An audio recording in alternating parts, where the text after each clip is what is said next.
The Lord is not deaf, but he loves the praises of his people, especially when they use their voice to cry out. Top of the morning to you.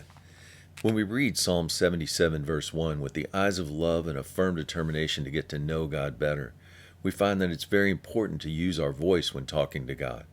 The psalm says, I will cry out to the Lord with my voice, and he will give ear and hearken to me. Or listen. Just like us, our God has a voice. In Genesis 3:8, it says, Adam and Eve heard the voice of the Lord God walking in the garden. God's voice is described as the sound of many waters in Revelation 1:15. His voice is also described as sweet in the Song of Solomon 2:14. The voice of the Lord is powerful, full of majesty, Psalm 29:4. Jesus says in John 10:27, My sheep hear my voice.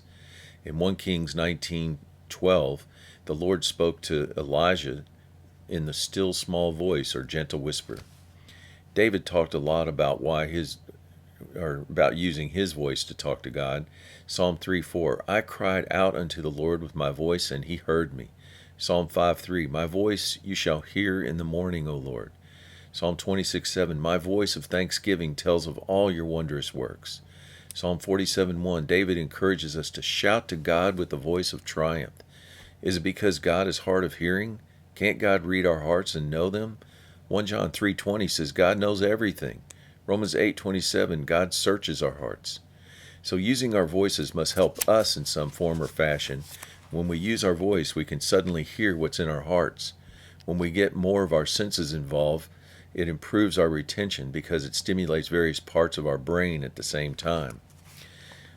Proverbs 2:3 says, if you cry out for discernment and lift up your voice for understanding, then verse 5 says, you will understand the fear of the Lord and find the knowledge of God.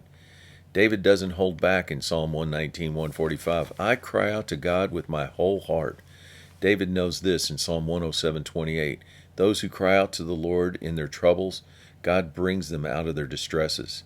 Ecclesiastes 3:7 says, there is a time to keep silent and a time to speak.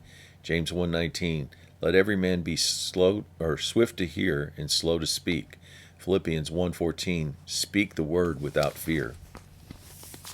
Word of encouragement, while speaking out is very important. 1 Corinthians 13:1, Paul speaking, though I speak with the tongues of men and of angels, but have not love, I am but a clanging cymbal. Have a great day.